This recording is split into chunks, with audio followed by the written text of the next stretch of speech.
some Paperwhite daffodils right here that were sitting in the garage for the whole summer and through the fall, and I just pulled them out. You can see I didn't even clean them up. I had them potted up in some pots in the front, over the front porch, and I pulled them out after they were done blooming and after their foliage looked tired, and I just stuck them in the garage. And today we are going to force them. You can see they're already starting to put on some green growth over here. So all we're just going to do is fill this pot with some soil and put these Paperwhite daffodils in here. I may put a little bit of fertilizer in with them. I think I'm going to use some plant tone or whatever slow release fertilizer that I have. Since the temperatures inside the house are warm, they're going to grow super quick, and all they need is just some light and water with that slow release fertilizer. And after they're done blooming, I think I may give them a little bit of liquid fertilizer just to give them a little bit of boost, because I don't know if they were actually able to put on the amount of growth that they needed to this last spring, because they started growing in the garage like you see over here last spring, and then I pulled them out a little bit too early and their foliage kind of got nipped by the frost. I think that I may need to give them a little more nutrients just to help them out. And also, if you look over here at these bulbs, you notice that they started splitting. So this one right here now has 3 little tiny bulbs in here, and this one has 2 more little ones. So I would say overall they did pretty well since they have started growing these little babies on the sides. So I'm not disappointed with them. These are not hardy to our area. We live in New Hampshire zone 5B, 6A. So if I put these outside, they're going to die, even if I plant them in the ground. It doesn't matter. These need a warm environment. I'm not exactly sure what area they are hardy to, but I know they are definitely not hardy to our area. But we can pot them up right now. This is 2 weeks, I think, before Christmas. I do hope that they will start blooming after or during Christmas, or at least in the period between Christmas and New Year. That's the hope, at least. If I potted them a little bit earlier, that might have been the case, but I'm not so sure that this will happen. We'll see what happens. I'll give you guys an update on when they start blooming. I have a little helper with me that really wants to help me plant. She's gonna come. Oh, you want the chair? Yeah. All right, hold on. And I totally forgot my microphone. So let me fix this problem. I'll get my microphone on so that the sound is better for you guys. I'm gonna fill this pot with some soil. That's a lot of soil.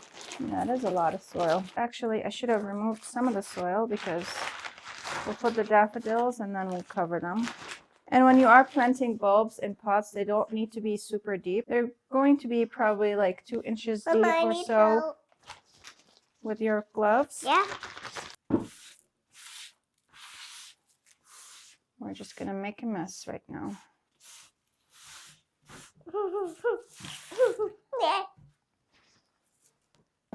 I'm just going to clean these up a little bit before we plant them, and we don't want to cut any of the green growth off, so we have to be careful not to do that. But I just want to clean them up so that they're ready for planting.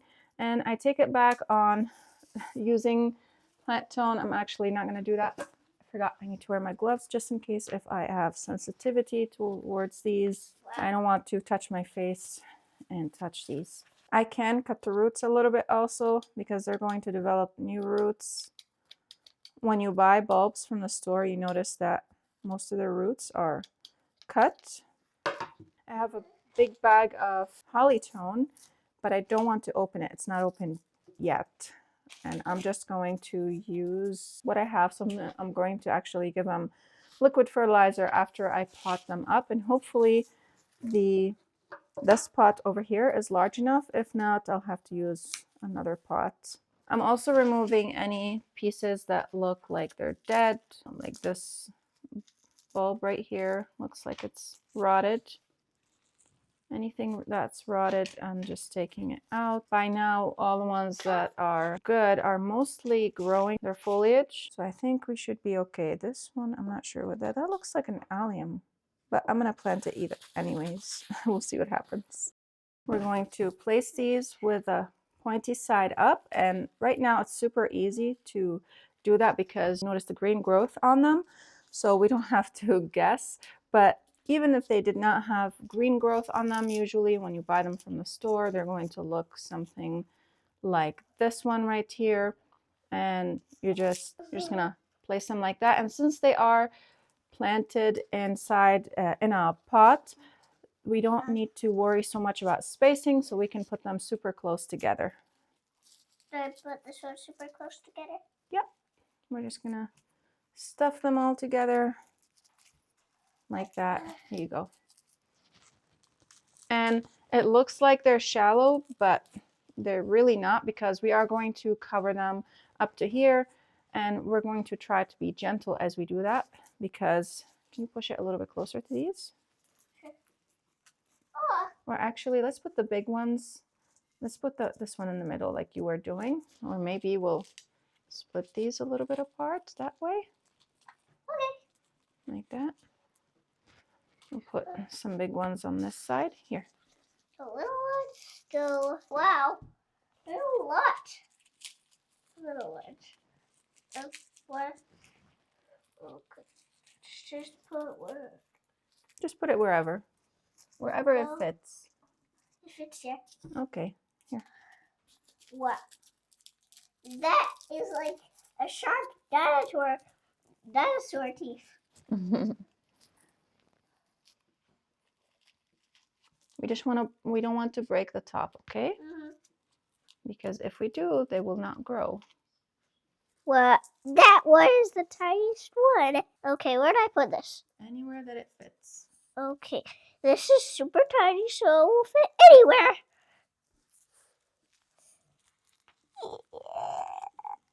Straight. I can't really get it to.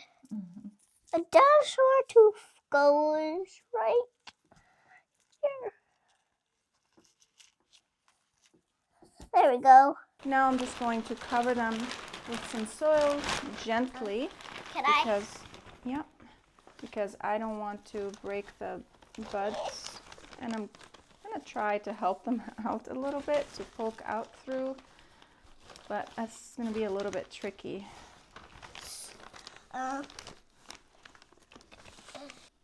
Because they're kind of leaning down. Yep. Just trying to poke a little bit through so that there aren't any air gaps. We are going to water it slightly, not too much. The soil is moist and I don't want them to rot.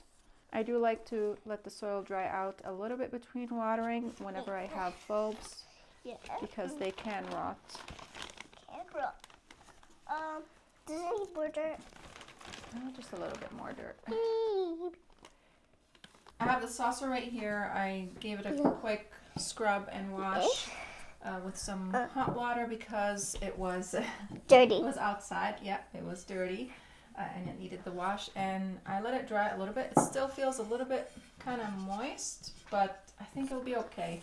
I have this glaze right here. It's natural clear gloss glaze, and I'll put a link for it down in the description box below. So this glaze is just going to stop this terracotta saucer from leaching the water out, because terracotta is very porous, and if you put it in the water, you'll notice that it all kind of soaks through and eventually starts leaching the water out. And I don't want that to happen because I have it indoor, and I'm probably going to have it on wood surface or either on the floor. This is going to prevent any damage from to happen to any surface that I put it on. And you want to shake this really well. And I have this really soft brush right here that's going to be perfect for this. And this fits perfectly onto this spot right here. It's supposed to dry clear.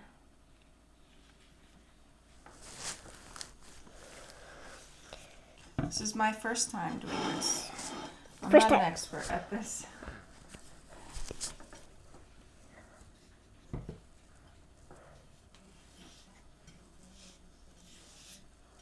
Why does it look white? It will dry clear. It does look white, but it will dry clear. Okay, I'm going to give this a quick rinse, and I'm going to let this dry. And then I'm going to give it another coat, maybe a couple more times, a couple more coats, and then we'll be able to put this on it. So it hasn't dried completely yet, but it's almost dry and it looks like it's not changing color. Don't touch it, sweetie. I don't want that on your hands. So I think this is actually not going to dry clear. It said natural clear.